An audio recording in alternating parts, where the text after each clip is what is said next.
만나고 싶었습니다. 2026년 새해 처음으로 만날 분, 바로 세계적인 우주 전문가인 폴윤 교수님입니다. 폴윤 교수님은 엘카미노 대학 수학과 교수인데요.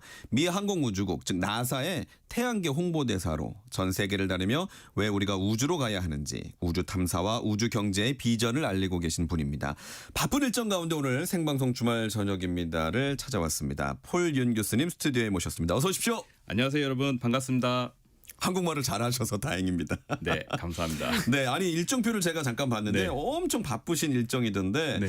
한국 일정 소화 중에 또 출연을 해주셨습니다. 언제 한국에 오셨고 또 언제 출국을 하시는지요? 저는 작년 12월 21일 날 이제 방학 기간을 통해서 들어왔고 예.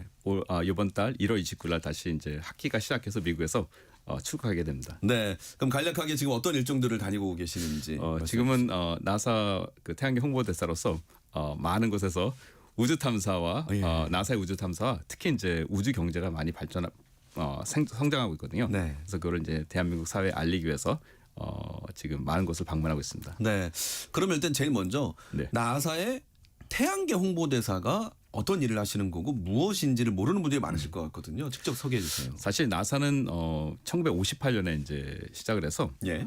상당히 많은 그 국민들의 국세로 이제 세금으로 운영되는 기관이죠. 예. 그럼 이제 그랬을 때 이제 국민들에게 우주 탐사가 나사가 어떤 활동을 하고 있고 그 탐사를 통해서 우리가 국가 발전에 얼마나 기여하고 이제 그런 거를 알리는 것이 상당히 중요하죠. 그래서 네. 나사가 여러 가지 이제 그 국민들과 소통하려는 채널들을 많이 시도했었는데 여러 개가 있었는데 제가 속한 나사 솔루스 앰베서더 프로그램이 상당히 성공을 해가지고 제가 시작했을 때 2012년에 13년 전이죠. 시작했을 때 한 430분 있으셨거든요. 전국에. 우와. 근데 지금은 그 당시 이제 미국 이제 하원 의원 수하고 거의 비슷했어요. 근데 지금은 성공해서 제가 1,100명 이상인 것 같아요. 그래서 이제 이분들은 이제 좀 다양한 분야에 있는 분들이 봉사하시죠. 뭐 예. 과거에 우주인도 있으시고 대학 교수님도 계시고 또 어떤 미국에 계신 분들이지만 미국인들이시지만 다양한 분야에 있는 우주의 열정을 국민들과 공유하기 위해서 네. 다양한 학교를 방문한다든지 이렇게 방송을 출연한다든지 또 박물관에서 설명을 한다든지 이런 예. 다양한 곳에서 나사의 우주 탐사를 적극적으로 설명을 하고 그래서 특히 이제 젊은 세대에게 네. 과학에 대해서 관심 갖도록 하는데 많은 역할을 하고 있습니다. 근데 교수는 수학과 교수님이시잖아요. 네. 근데 실제로 나사의 화성 탐사 프로젝트에 참여를 하신 적이 있으시다고요? 네, 저는 그 나사의 그 화성 탐사 과학자로서 2개를 참여했는데 예. 첫 번째 거는 2015년에 나사에서 화성 인간 탐사를 준비하기 시작했습니다. 예. 그래서 휴스턴 텍사스에서 저희가 다 모였었고 현재 한 40여 개의 인간 착륙지 후보지가 있습니다. 그중 하나는 제가 제안한 게일 분화구라는 곳을 저는 인간 착륙지로 후보지로 제안했고요. 달 탐사하고 좀 달리 가는데 좀 8개월 이상이 걸리기 때문에 예. 일단은 가서 그 한 곳을 정해가지고 예. 어떤 인간 거주 지역이라든지 거주 공간이라든지 에너지라든지 여러 가지를 축적을 해놔야 되거든요. 네. 그래서 이제 사람이 살기에 필요한 여러 요소가 있는지 과학적 탐사가 그 가능성이 높은 건지 이런 거를 검토해서 최종 후보지를 제안해야 됩니다. 현재까지 네. 지금 나사가 계속 선정해 가는 과정이고요. 또 하나는 지금 현재 화성 표면에서 탐사 중인 펄시버스 로버가 착륙지를 선정하는데 예. 과학자로서 참여했습니다. 지금 이제 우리도 한국에 우주항공청이 생기지 않았습니까? 네. 그래서 이제 나사에 대한 관심도 조금 더 높아진 것 같은데 네. 실제로 이 나사는 어느 정도 규모고 네. 어느 정도의 예산으로 운영이 되는지도 궁금해요. 네, 현재 나사는 약 한화로 한 30조 원을 매년 30조 원의 예산으로 운영되고 있고요. 한 이 기관의 예산이 네. 30조 원인가요? 네, 그래서 그 작년에 비해서 좀 많이 예산은 삭감됐지만 그래서 현재는 올해는 지금 트럼프 행정부에서 제안한 지금 예산은 한 27조 원 좀 넘는 것 같습니다. 하나로 계산해 보니까. 예. 그 다음에 현재 이제 민간 이제 우주 탐사 기관이고 현재 이제 직원 수는 14,000여 명. 네. 그 다음에 협력 기관 업체 기관들이 많은 분들 한 35,000여 분이 협력 기관 업체로 참여하고 있습니다. 그래서 와. 상당히 많은 기관과 특히 나사 같은 경우에는 미국에 있는 과학 대학교들과 네. 상당히 많이 협력을 해서 네. 나사라는 기관은 기업과 산업과 어떤 정부기관을 하는 어떤 우주 탐사의 그 코디네이터로 보시면 되겠습니다. 그렇군요. 네. 어마어마한 예산이 들어가네요. 네. 아폴로 탐사 때는 미국 총 GDP의 4% 이상을 썼습니다. 이야.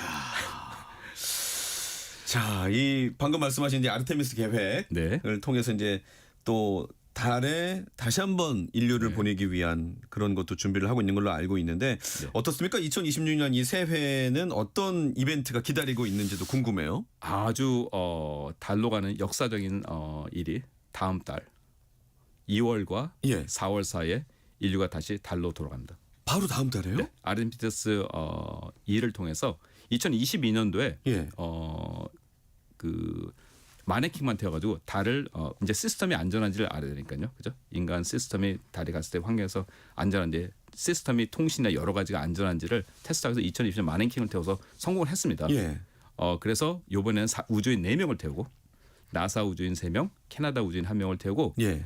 이번 달 2월 올해 2월부터 4월 사이에 4명을 태우고 달을 다시 가서 시스템 자체가 안전한지 그다음에 통신이나 여러 가지 다양한 시스템을 테스트하겠죠. 예. 한 10일간 정도 탐사하고 달을 이제 착륙 안 하고 돌고 오는데 그다음에 2028년까지 인류가 다시 우주인들이 달 남극에 착륙하게 됩니다. 아. 이제 그걸 위한 선제 어떤 테스트겠죠. 시스템 테스트 네. 기간이겠죠. 그럼 28년도에는 직접 이제 발을 딛는다는 말씀이군요. 남극에 착륙하고 그래서 요번 2025년 10월 18일 날 트럼프 대통령이 행정 명령을 내렸습니다. 예. 2028년까지 인류는 남극에 달을 밟고 2030년대까지 남극의 달 기지를 지구에 있는 남극 기지처럼 네. 달 기지를 건설하고 2030년까지 달 궤도나 달 표면에 소형 원자로를 건설하고 예. 2030년까지 현재 우주 정거장을 퇴역시키고 상업용 우주 정거장으로 그 운행을 넘기는 그런 행정 명령을 내렸습니다. 그러니까 상당히 이제 달 중심적인 탐사가 향후 몇 년 동안 계속 일어날 것으로 여러분 보시면 되겠습니다. 이제 2026년이 시작이 됐으니까 향후 2년과 4년 사이에 많은 변화가 있을 것이다라고 엄청난 일이 알면 일어날 되겠네요. 것입니다. 그리고 이것은 상당히 그 대한민국 전반적 그 경제에도 상당히 큰 도움이 될 수 있는데 특히 대한민국 같은 경우는 제조업과 그 다음에 한미 동맹이라는 상당히 신뢰가 있기 때문에 예. 트럼프 행정부의 전략은 어떤 방법이냐면은 어떤 상업 기업들과 그 동맹과 협업을 통해서 탐사하는 것을 네. 목적으로 하고 가장 중요한 것은 바로 지구와 달 사이에 있어서 이 탐사를 통해서 새로운 경제권을 확대해 나간다. 예. 그래서 지금 우주는 여태까지는 과학 탐사 영역이었지만 이제는 마치 30년 전 그 온라인이 네. 통신만이었지만 이제는 경제권의 확장 영역이지 않습니까? 네. 바로 그처럼 이제 진정한 공간, 리얼 스페이스가 이제 새로운 인류의 경제 활동의 확대 영역으로 보시면 됐습니다. 그것을 이제 트럼프 행정부에서 이번에 명령안으로 했고 과거와는 달리 이 시간대까지 해라. 네. 네. 그래서 여러분이 이제 어떤 눈에 띄는 결과들이 몇 년에 계속 나오게 될 것입니다. 그럼 한국은 아르테미스 계획에서 실제로 어떤 분야를 담당을 하고 있는 건가요? 한국은 상당히 우주항공청이 2024년에 이제 개청을 했죠. 예. 그때 그 전과 그러면 상당히 많은 국제적으로 한 말씀 말씀은 어떤 협력구에서 참여구에서 지금은 기술의 엄청난 테크니컬 파트너로 되어 있습니다. 예. 그래서 어떤 걸 볼 수 있냐면 2022년에 다누리호가 이제 달에 가겠죠. 일단은 달에 가기 위해서는 어디다 인류가 착륙이 될지, 그 다음에 달에 이제 어떤 환경이란지, 그 다음 특히 이제 남극 가는 인류가 가장 중요한 게 네. 거기에 이제 물이 있어야 되거든요. 물은 사람이 마시고 숨쉬고 그 다음에 추진체나 연료로 써야 되기 때문에 상당히 중요합니다. 네. 그리고 그 시스템 어떤 사람이 거주할 곳에 방사선을 만들어도 유리하고 그 다음에 이제 우리가 아파트 질 때 시멘트를 쓰지 않습니까? 네. 시멘트가 가루에다 뭘 넣어야 되죠? 만들려면 모래하고 또 뭘 넣어야 되죠? 그 시멘트 가루. 그 다음에요? 물. 네. 거기다 이제 여기서 재료가 다 가져서 힘드니까 건축 자료를 거기 만들면 아마 물도 필요할 겁니다. 그래서 물이 거기는 달에 있는 토양을 써서 아파트 지어야 될 것이고요. 네. 그 다음에 물이 상당히 우주 환경은 상당히 방사능이 상당히 심하거든요. 예. 그걸 만들어서 상당히 차단제로 도움이 되거든요. 오. 그래서 남극에 그 태양빛이 안 보이는 아주 어두운 곳이 있습니다. 네. 거기에 이제 물이 있는 환경이 높기 때문에 남극으로 가려고 하는 겁니다. 그래서 네. 마치 지구에 있는 남극에 있는 기지처럼 달에 2030까지 기지를 짓겠고 아폴로 미션과 다른 거면은 1960년 70년대 그때는 이제 방문만 했는데 이번에 가서 장기적으로 거주한다. 그것이 지금 방향이고 네. 대한민국이 참여했은 분은 아마 건설업을 상당히 잘하고 있지 않습니까? 예. 그다음 로봇 아마 가면 이제 로봇 시설 지어야겠죠. 그렇군요. 그다음에 에너지 시스템 이런 것들이 많이 구축이 필요하겠죠. 그래서 기존에 있는 대한민국에 있는 많은 그 산업체들이 지구에 머물지 않고 이제 우주라는 새 영역에서 네. 확장하고 기회를 만들 수 있는 아주 훌륭한 기회가 만들어지지 않았나 그렇게 저는 생각하고 있습니다. 알겠습니다. 앞서 이제 태양계 홍보대사의 역할이 네. 그냥 어떤 전문적인 지식뿐만 아니라 대중을 상대로 네, 맞습니다. 나사가 어떤 일을 하는지를 많이 알린다 하셨는데 실제로 미국 사회에서의 이런 우주에 대한 관심도는 어떻습니까? 그게 제가 몇 년 전에 그 혹시 앵커님 그 마션 영화 보셨나요? 아 맞죠. 제가 그 작가 앤디 위어라는 예. 분인데 그분하고 제가 강의를 한 적이 있습니다. 오. 그분이 이제 저희 지역에 와서 봄에 강의하시고 제가 그 7월 중순에 7월 말 정도에 강의를 했거든요. 예. 토요일 날. 네.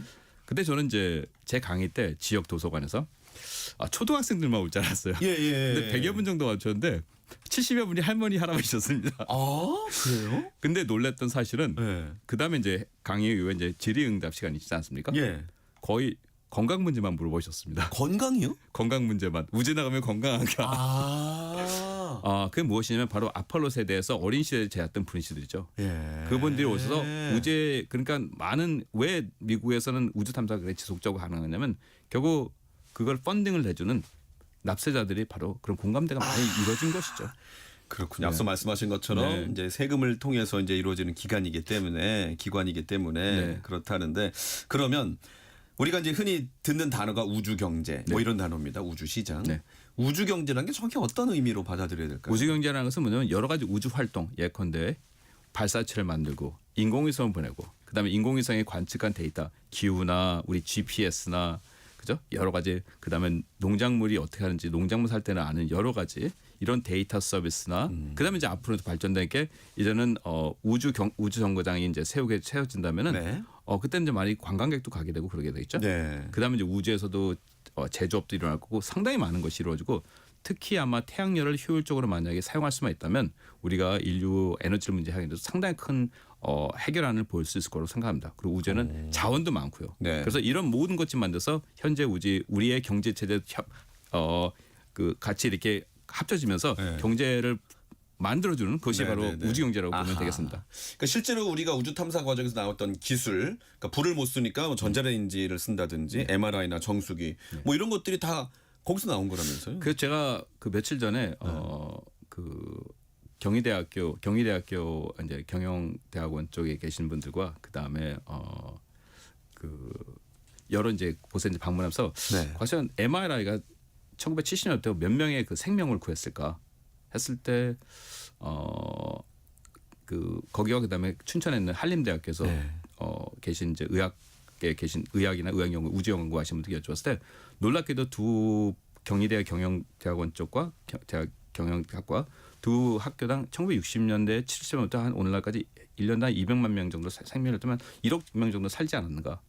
그래서 MRI는 물론 이제 달 탐사를 만든 건 아니지만 바로 달 탐사학에서는 그 MRI라는 것이 이렇게 관찰해서 이 데이터를 통해서 내부의 구조가 어떻게 됐는가를 아는 거거든요. 그러니까 그렇죠. 신체 내부를 보는 거죠. 그 구조를 하는 거지 않습니까? 맞아요. 그러니까 달 탐사의 그 어떤 표면에 어떤 내용이 있는가 그걸 하는 건 상당히 많이 있습니다. 그래서 그때 참여하신 분들 사실상 MRI와 지금 CT의 그 발전에 큰 기여를 하셨습니다. 그래서 이런 것들 통해서 우리 실상에 큰 도움이 줬고 여러분이 만약에 우주를 느끼고 싶다 하면은 우주에서 한 아이를 말씀드리고 있습니다. 그 아이는 바로 여러분이 항상 데리고 있는 스마트폰입니다. 그 아이는 우주에서 탄생한 아이입니다. 그런가요? 네, 어떻게 말씀드리냐면 네. 스마트폰의 입장에 본다면요. 우주 탐사는 상당히 발산이 큰 데기 때문에 용량을 줄이는 게 상당히 중요했습니다. 그렇죠. 그래서 가볍게. 아주 조그만 그 네. 기계가 필요했고요. 네. 그 다음에 계산을 빨리 하는 프로세싱이 빨라야 됩니다. 그 다음에 이제 떠들었다 안 깨지는 네. 아주 강한 유리와 이런 것이 왜냐하면은 우주에는 쓰레기들이 많은데 이 애들이 보통 일반 권총보다는 18배에서 25배 정도 빨리 날아갑니다. 그래서 안경이나 지금 오늘날 여러분이 안경 쓰시거나 그 다음에 여러분이 운전하시는데 만약 일반 유리로 여러분 차 유리라면 어떻게 되십니까? 시속 60km다. 깨져버리죠. 하지만 안 깨지죠. 바로 이런 것이 여러분이 실적으로 우주 혜택을 보고 있고요. 스마트폰도 그렇고 그 다음에 이제 여러분 이제 스마트폰 할 때 이렇게 쭉쭉 이렇게 손을 넘기잖아요. 우주인들 장갑이 두꺼워가지고 이 못 눌러가지고 스마트하고 그 다음에 이제 여러분 이렇게 스마트폰 이렇게 딱 돌리면 옆으로도 화면이 돌아가지 않습니까? 네네네네. 이런 것도 우주 기술 나왔고 당연히 GPS나 빠른 프로세스. 그래서 여러분이 달고 있는 그 GPS 스마트폰은 우주에서 온 여러분의 이제 벗이 된 거죠. 어떤 기술의 총아네요. 그렇죠. 아, 그 다음에 여러분의 그 눈이 되는 그 너무 좋은 이제 카메라가 있으면 안 돼. 네. 이 아이들의 큰 쪽은 우주 망원경. 아. 그 다음에 화성을 탐사한 로봇들의 그런 엄청난 그 네. 카메라 렌즈 기술이 필요하기 때문에 이 아이들이 직접 들어서 오늘날 여러분은 가장 혜택을 많이 보는 것이 스마트폰이다. 그래서 여러분께 부탁드리는 건 스마트폰 보고 물어보십시오. 너는 어떻게 이런 어떤 능력을 갖게 되었니? 그러면 아마 그 아이가 말을 할 겁니다. 네. 우주 기술로. 주인님, 저는 네. 우주에서 왔습니다. 알겠습니다. 우주가 참 우리 주변에 가까이 있다라고 느껴지는데 앞서 이제 달에서 네. 많은 자원이 있다는 말씀도 해주셨어요. 실제로 유용한 자원들은 어떤 게 있고 어떻게? 예. 많이 아는 거 우리가 아는 거는 이제 힐륨3라고 이제 힐륨3는 사실 미래 에너지인데 사실 우리가 그 핵 발전소가 이제 도움이 많이 되잖아요. 예. 그 핵 분열을 통해서 많이 하는데 이제 우리가 걱정하는 게 핵 그 우주 폐기물. 폐기물들이 무섭잖아요. 그러니까 그게 분열을 하면 피전이라는 걸 하면은 그 우주 그 폐기물 말하는데 퓨전 그러니까 태양이 태우는 거랑 마찬가지예요. 많은 별들이 이 핵 융합을 하면 쓰레기가 없습니다. 그래서 미래 에너지인데 거기에는 헬륨3라는 것이 상당히 유용하게 다용될 수 있습니다. 그거는 달 표면에 많고 특히 이제 우리에서 사실 이제 히토류가 지구상에 많지만 환경 오염이 많잖아요. 네. 그것도 달 표면에도 상당히 많습니다. 또한 많은 자원들이 그것뿐만 아니라 달뿐만 아니라 어떻게 보냐면 지금 목성, 토성, 우리 화성과 목성 사이에는 그 애스트로벨트, 소행성 벨트라는 게 있는데 그 뱅크 오브 아메리카 미국의 상당히 큰 투자 네, 은행이죠. 네, 네. 거기서 계산한 바라면은 거기는 모든 자원을 다 살려면은 네. 우리 인류가 한 지금부터 800만 년 동안 일해야 살 수 있는 자원이 그렇게 많이 있습니다. 그러니까 결국은 지구에는 지구의 우리 표면에서 거둘 수 있는 거는 외부에서는 아주 부스러기만 있는 게 저희 지구의 자원입니다. 하지만 우주에는 널려 있죠. 그래서 오늘날 그 보물선 탐사가 시작이 됐습니다. 네. 그래서 2010년에는 룩셈버르크라는 나라에서 경제부 장관이 우주청을 시작하고 우주청장이 됐는데 그들의 목적은 자원 탐사. 달에 우주에. 예, 그 일본에서도 아이스페이스라는 회사가 있는데 그들의 목적은 자원 탐사. 그래서 자원은 상당히 많이 있고 아마 인류가 필요한 자원들이 상당히 널려 있기 때문에 아마 우주는 우주 탐사를 통해서 저희 지구에 이제 많이 기술을 활용해 저에게 도움을 되는 것도 많겠지만 네. 우주 밖에 있는 자원이나 이런 것이 인류가 계속 확장해 나가는데 상당히 큰 도움이 부여될 것 같습니다. 과거에 우리가 봤던 보물섬 이야기처럼. 그럼 실제로 세계 각국은 이런 우주 탐사를 위해서 네. 인재를 키운다든지 또 예산을 어느 정도나 투자하고 있을까요? 가장 좋은 예가 지금 저는 한 좋은 예가 뭐냐면 과거에 그 휴스턴 얘기를 한번 했어요. 네. 휴스턴이 사실 1900년대 초부터 이제 석유를 수출해서 이제 많이 수익을 보다가 근데 하나의 그 석유만 기입하다 이제 80년대 석유 파동 때 상당히 많은 그 경제적 어려움을 받겠죠. 네. 그때 이제 나사를 통해서 인간 우주 탐사 시스템 만드는 그런 기관이 됐습니다. 그래서 잔스 스페이스라는 생고 그걸 통해서 지금은 상당히 많은 그 우주 기업들 나오고 어떤 우주 의학이라든지 여러 개 발전하는데 기여가 됐고 네. 지금은 휴스턴 경제가 지금 2,500만 정도 될까요? 근데 휴스턴이 지금 대한민국 경제권을 앞섰습니다. 근데 아마 휴스턴이 그런 어떤 기존 그 당시 시추 같은 경우는 상당히 그 고압과 고압력과 고온도에 상당히 위험한 구조거든요. 이것이 상당히 우주 탐사 시스템 만들고 상당히 비슷합니다.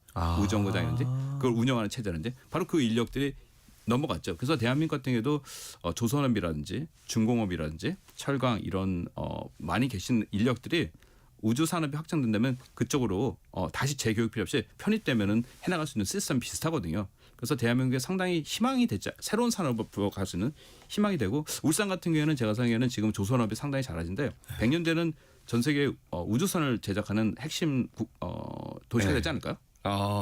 그렇군요. 네. 최근에 우리 누리호 4차 발사 네. 보셨죠? 네. 근데 대한민국도 많이 지금 이 어떤 우주 강국으로서 지금 7대 강국이라는 이야기도 듣고 있는데 한국의 우주 탐사 발전에 대해서는 어떻게 평가를 하실까요?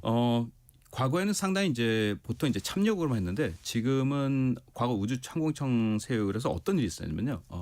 사실 그 일단은 다누리호부터 시작해서 다누리호가 사실 이제 많은 국가들이 RSPC와 협력을 해서 달에 가는 프로그램인데 다누리호 같은 경우에도 착륙지 선정이라든지 그다음에 화성 표정 화성에 대한 이해라든지 네. 물인지 이런 것에서 상당히 실질적으로 그 어떤 RSPC 협약을 통해서 달려가는데 상당히 큰 도움이 돼서 대한민국의 그런 어떤 위치를 상당히 많이 상승시켰죠. 예. 그다음에 작년에 어떤 게 있냐면 스피어 X라는 그 발사 우주선 그 망원경이 있습니다. 이거는 큰 우주 관광 우주 빅뱅 이후에 초기의 우주와 은하계를 관찰하는 건데 이것이 이제 한국천문연구원과 나사와 협력해서 했고 바로 수천 개의 그런 것을 보면 이제 우리가 제임스 웹 망원경 같은 경우에는 이 스피어 X가 만들어낸 곳에 어디에 집중해야 할지를 가르쳐주는 상당히 중요한 역할을 하고 있습니다. 그래서 천문연구원이 열심히 했고 그다음에 작년에 또 어떤 게 있으면 코덱스라는 태양계 스페이스 웨더링 그러니까 우주의 태양이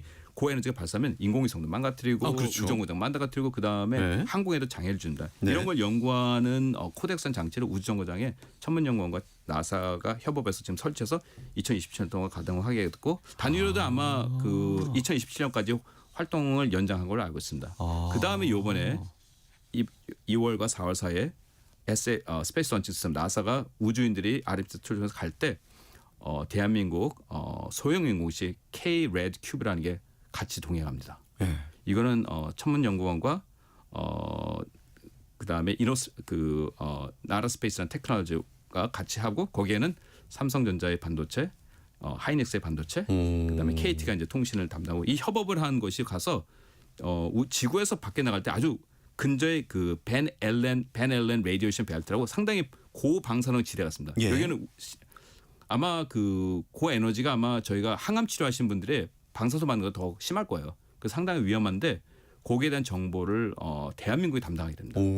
그래서 결론적으로 말씀드리면 그다음에 올해 말 정도 루셈이라는 장비가 이제 달 표면에 가는데 그것이 이제 그 인투이티브 머신이라는 그 미국 회사의 탐사선을 통해서 이제 달에 창조한데 그것을 천문연구원에서 만든 기관인데 이런 것을 일시적으로 봤을 때 전 세계에서는 상당히 과학 탐사에 상당히 핵심적인 국가로 바라보고 있고요. 이것이 이제 실적인 성적표가 되는 거죠. 네. 그다음 나사가 대한민국 상당히 테크놀로지 쪽의 기술적인 이제 참여국이 아니라 협력 파트너로서 바라보는 것을 상당히 검증하기 때문에 향후 대한민국 역할이 더 많이 커질 거로 예상하고 있습니다. 네. 앞으로 우주 경제의 규모는 얼마나 성장을 할까요? 어떻게 보세요? 만약 이제 그 어떤 월스트리트에서 바라봤을 때 뭐 모건 스탠리 같은 경우에나 여러 가지 봤을 때 어떤 데이터를 보게 되면 한 10년 안에는 네. 대한민국 지금 현재 대한민국 GDP 정도에 가까운 성장을 하게 되고 하나는 이제 꺾이지 않고 계속 성장한다는 거죠. 예, 그렇기 때문에 그건 뭐냐면 일단은 이제 발사체 인공위성 중요하지만 우리가 이제 이거랑 비슷하게 생각할 것 같아요. 30년 전 저희가 네. 온라인이 시작했을 때 네. 어떤 누구도 지금 이렇게 많은 경제권의 중요한 영토가 될지 몰랐죠. 그렇죠. 지금 온라인 경제는 대한민국의 총 GDP보다 더 크죠. 예. 30년 동안 벌추얼 스페이스 어떤 일이 발생했나를 보시면 진정한 우주 공간, 그러니까 리얼 스페이스죠. 그러니까 네. 온라인은 벌추얼 스페이스, 그다음에 그 우주는 리얼 스페이스인데 네. 어떻게 확장될지 여러분은 예측이 가능할 거라 생각하고 있습니다. 알겠습니다. 그 우리나라에도 보면 나루호 키즈 또는 뭐 누리호 키즈 이런 이야기들이 나옵니다. 우주를 꿈꾸는 소년 소녀들이 점점 이제 많아지고 있다는 이야기인데 한국 청소년들도 좀 만나 보시죠. 강의도 많이 하시고요. 네, 매년 네. 와서 저는 가능하면 그 과학관이나 네. 고등학교 네. 이런 데서 많이 가서 학생들하고 보통 제 강의 때는 제가 인기 스타인지 모르겠지만 제 강의 후 한 1시간씩 줄을 서서 사인을 합니다. 이야. 근데 저에겐 가장 중요했던 게 최근에도 인천교육청에서 강의했는데 네. 11살짜리 꼬마아이가 1시간을 줄을 서서 맨 마지막에서 제 사인을 받다. 그래서 저는 그래서 이번에도 중앙과학관에서도 이제 국립중앙에서 강의하는데 그 준비하시는 박사님께서 네. 작년처럼 우리 또 사인도 할까 그래서 제가 말씀드린 게 그게 가장 중요한 프로그램 아닌가요? 제가 놀랬던 게 학생들을 뭐냐면 직접 만나시는 저하고 거예요. 직접 만나고 네. 그다음에 저는 항상 그 차근차근 글을 써주고 예. 항상 질문합니다. 무엇이 감동이었니? 너는 무엇이다 때. 그때는 어떤 느낌이냐면 제가 신부님이 되고 학생들이 고백성사하는 느낌이 들어요. 어허. 그때는 저와의 순간이 마지막이기 때문에 본인의 속마음을 다 그렇겠죠.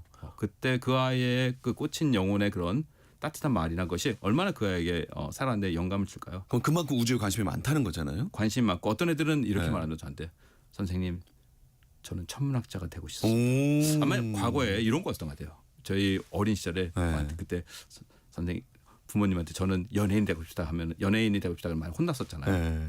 그런 또 어떤 숨기고 싶은 그런 게 있는 것 같아요. 그래서 제가 말씀드려 걱정하지 마라. 천문학자가 상당히 성공할 수 있는 직업이 되게 우리가 열심히 노력할게요. 그렇게 실제로 얘기합니다. 지금 보니까 하버드대 입학사정관이세요. 네 맞습니다. 그러면 우리 아이들에게 네. 어떻게 이끌어주면 좋겠는지를 좀 말씀해 주십시오. 저는 이제 상당히 많은 이제 인터뷰를 하다 보면 네. 저희 하버드 같은 경우에 고민이 이제 두 가지가 있는데 하나는 시학생을 받아줄 용기가 있는가. 잘 못 들었어요. 시학생 그러니까 수우미에서 미학생을 받아줄 용기가 있는가. 그다음에 우리 학교에 이렇게 돈을 많이 내고 다닐 값어치가 있는가. 그런 그런 고민을 질문을 합니다. 하신다고요? 그래서 사실 이제 하버드의 고민 같은 게 너무 그 획일화된 너무 시험 점수가 높고 이런 학생들이 많이 나오는데 과연 인류의 역사상에서 그런 학생들이 정말 사상가나 어떤 문학가로서 내 값어치가 있는 그런 게 될 수 있는 인물일까? 그게 상당히 고민이 많습니다. 만약에 그 위대한 문호가 된다면 그 아이가 뭐 물리, 수학, 화학을 뭐 다 만점 맞고 이런 학생들은 저는 지식 보존의 법칙을 믿거든요. 네. 한 부분 너무 잘하게 되면 딴 데는 영향을 쓸 수가 없겠죠. 시간이 없으니까. 그러니까 아이들에게 좀 21세기에는 또 하버드 그 이제 교수님께서 한 AI의 초기 모양 보죠. 머신러닝은 이제 수십 년 동안 연구하신 박사님이 하신 말씀 중 하나가 뭐냐면 아이들을 분명히 AI 시대 폭망하는 길은 한 명 있다. 폭망시키는 방법은 딱 하나 있다.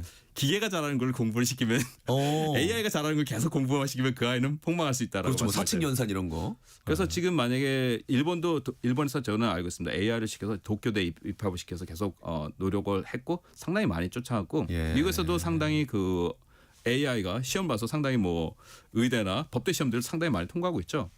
그래서 대한민국 입시도 AI가 한다면 여기는 상당히 기계가 잘하는 거겠죠. 그렇겠죠. 그래서 고민하니까 결국은 AI는 우리 협업자, 조력자로서 역할을 하게 되고 그 큰 흐름에 대해서 판단과 큰 흐름을 보고 AI는 어떤 부분을 분석을 잘하고 그러겠지만 어떤 큰 흐름을 보고 그다음에 어떤 다른 분과의 협업을 통한 이런 것을 총명히 이해하는 거는 감성 지수와 어떤 사람에 대한 애정 이런 있는 사람들이 잘하거든요. 저는 아이들을 다시 뜰로 보내자. 그래서 뜰과 놀이터를 보내서 막 놀고 떠들고 치고받고 싸우고 혼나도 그랬을 때 거기서 이제 정치학을 배우게 되고 그 아이들의 놀이터는 바로 정치학, 경제학, 어떤 심리학 이런 거를 미리 배우는 훈련사라고 생각합니다. 그래서 학교 점수는 제가 생각에는 이제는 더 이상 완벽한 메모리 체제 그런 거는 AI한테 밀리는 거고요. 아마 감성 지수가 높고 그다음에 기본적으로 학교에서는 학습할 수 있는 능력을 키우는 게 중요하다고 생각합니다. 왜냐하면 세상이 너무 빨리 바뀌기 때문에 새로운 정보를 나왔을 때 스스로 학습할 수 있는 능력. 좀 액티브 러닝 같은 거군요. 네. 그래서 학교 체제는 제가 생각하는 기본적인 학습 능력을 가르치는 데 집중을 해야 되고요. 어떤 지식을 주는 것보다 그거는 이제 필요할 때 학생들이 배우면 되지 않습니까? 그런 총체적인 이해와 인간관계에 그다음에 특히 이제 결국은 선한 사람 항상 사람을 배려하고 그런 사람들은 아마 AI 시대 때 리더로 남고 인류가 어딜 갈지 방향을 결정하는 훌륭한 리더가 될 수 있다고 생각하고 있습니다. 알겠습니다. 저는 우주 좀 이야기를 말씀을 듣다 보니까 이런 우주 연구 분야만큼 어떤 실패를 용인해 주는 분야가 또 있을까라는 생각이 드는데 실제로 맞습니다. 어떤가요? 그렇죠. 일론 머스크 얘기를 해볼까요? 그 펠컨 1을 시작할 때요. 5번에서 3번을 실패를 했고요. 돈이 얼마큼 그다음에 이제 그다음 단계 거기에 아마 만족할 수 있었을 거예요. 그다음 단계 지금 오늘날 가장 제일 많이 쓰는 펠컨 9를 하는데도 6번 헤비 리프트와 그런 거 하는데도 6번이 실패했었던 것 같아요. 결국은 거의 뭐 99% 이상의 성공률을 자랑하고 있죠. 지금 결국 이제 스페이스X의 역할은 운송비를 10분의 2 이상을 줄였기 때문에 우주 시장이 열렸는데 그들이 오늘날까지 뭐 주식시장에도 뭐 이제 뭐 상장을 뭐 그런 계획이 있다는 뭐 그런 얘기도 듣고 그러는데 이들의 완전성은 어디서 나왔을까요? 상상을 초월하는 그 9번 이상의 실패를 통했고 그 다음에 또 하나 준비해야 될 게 스페이스X는 거기서 멈추지 않고 스타쉽이라는 더 큰 규모의 특히 이제 일론 머스크의 꿈은 그 스타쉽 통해서 달에 이제 착륙선을 이제 나사가 후원해서 3은 우리가 2018년 인류를 착륙시킬 때 바로 착륙 그 로버는 바로 그 선은 스페이스 스타쉽이 될 겁니다. 그걸 쓰고 그 다음에 일론 머스크는 스타쉽을 통해서 인류를 화성에 보내는 걸로 쓰려는데 작년만 해도 3번 이상 실패를 했죠. 그들은 왜 만족할 수 있겠죠. 펠컨 9 갖고. 하지만 왜 더 계속 실패라는 걸 시도할까요? 실패는 결코 데이터가 되겠죠. 그래서 이번에 그 한국에서 이제 이노스페이스라는 우리 우주 기업에서 어떤 발사가 이제 성공적이지 못했지만 이런 것을 용인해 주는 사회, 그런 사회가 있을 때 우주라는 분야는 상당히 그 국민들 성숙도가 많이 필요한 분야입니다. 실패를 용인해 주는 했을 때 더 많은 과감한 시도를 할 수 있고 과감한 시도는 결국은 더 큰 결과를 갖고 오겠죠. 그러면 그 국가의 국민들이 다 모두가 골고루 혜택을 보겠죠. 그래서 우주뿐만 아니라 많은 과학 분야에 대해서 과학자들이나 연구자들이 더 과감한 걸 시도할 수 있도록 네. 하는 그런 실패를 용인해주고 네. 하지만 거기에서 더 데이터를 배우고 성장만 할 수 있다면 장기적으로 바라보는 국민적인 그 성숙도가 있을 때 그 나라는 상당히 발전될 수 있는 나라라고 생각하고 있습니다. 잘 알겠습니다. 요건 짧게 하나 듣고 싶습니다. 방금 전 화성 말씀해 주셔가지고 네. 화성에 인류가 첫 발을 내딛는 날이 언제로 상당히 예상을 중요합니다. 했어요? 네. 결국 나사의 전략은 1998년부터 이제 국제우주항공을 설립을 했고 예. 그다음에 오늘날까지 작동하는데 거기서는 결국은 국제우주항공은 뭐냐면 연구실로 보면 되겠습니다. 네. 그래서 생명공학에 대한 연구, 어떤 뭐 첨단 소재, 그다음에 모든 기계 장비가 우주 밖에서는 중력이 약하기 때문에 그리고 상당히 춥고 방사량도 많고 그렇기 때문에 다르게 작동하거든요. 네. 수많은 거를 실험을 했습니다. 그래서 이제 달로 가자. 그것이 이제 바로 미국 입장에서 나사에서는 28년까지 인류를 남극에 착륙시키고 30년 달 기지를 지어서 남극에 지금 많은 사람들이 계속 연구자들이 있지 않습니까? 지구 네. 남극에 그처럼 달에도 그렇게 하자는 것이 됩니다. 그다음에 이제 결국은 똑같이 달에서 충분히 네. 기술과 우주 밖에서 하는 능력이 된다면 그다음엔 화성으로 가자. 예. 기간은 저희가 초기에는 10여 년은 한 30년대 중반으로 생각을 했었는데 30년대 빠르면 40년대까지 저는 목적을 그렇게 향하기 때문에 네. 결국 이제 달에서 얼마나 많은 성취를 해놨냐에 따라서 네. 아마 그 시기가 당겨질 수도 있고 좀 늦춰질 수 있지 않을까? 한 20년? 저는 20년은 상당히 가능하다고 생각합니다. 알겠습니다. 향후 20년. 네. 자, 이제 슬슬 마칠 시간이 다가오는데요. 네. 교수님, 그 우리가 우주에 가야 하는 이유라는 또 책도 쓰셨어요. 네. 오늘 나눈 이야기를 한번 정리해 주시면서 끝으로 우리 청취자 여러분께 한 말씀 부탁드리겠습니다. 네, 여러분, 저는 우주는 상당히 큰 도움이 되는데 우리는 저는 윤동주신의 우리 별에 대한 그런 시를 한번 생각해봐도 좋겠습니다. 우주라는 것은 다양한 점에서 사회에게 도움이 되는데 일단은 별을 보게 되면 여러분이 상당히 마음이 따뜻해질 겁니다. 그러면 스트레스도 덜하게 되고 또 그 별을 보면 대화가 없었던 우리 아들과 딸과 우리 어머니와 그다음에 동네 꼬마와 대할 수 있는 어떤 세대 간의 대화의 창구에서 사회 통합의 기능도 많고요. 그다음에 별 우주 가는 이유는 바로 우리 인류가 향하고 있는 4차 산업혁명의 핵심적인 것이 있고 네. 결국 오늘날 우리가 만든 오늘날 사회는 우주 DNA가 상당히 많이 있습니다. 여러분의 안경부터 여러분의 그 정제 시스템이란지 정수기란지 그다음에 인류가 많은 생명에 대한 암 치료자 이런 연구들이 우주 상당히 많이 이루기 때문에 우주는 인류가 지금 해결하고 싶은 문제를 해결할 수 있는 상당히 유일한 공간이기 때문에 계속 우주로 가게 될 것입니다. 그래서 우리에게 마음의 평화를 주고 사회적 통합을 이루고 또 경제 성장의 동력이 되는 곳이기 때문에 우주는 이제는 왜 가냐가 아니라 안 가게 되면 왜 큰일이라는가를 생각하게 될 중요한 때가 2026년이 아닐까 생각하고 있습니다. 네, 오늘 혹시 달 보셨습니까? 네, 오늘 여러분 청취자 여러분 한번 밖에 내다보시죠. 2026년 새해 첫 보름달이 떠 있습니다.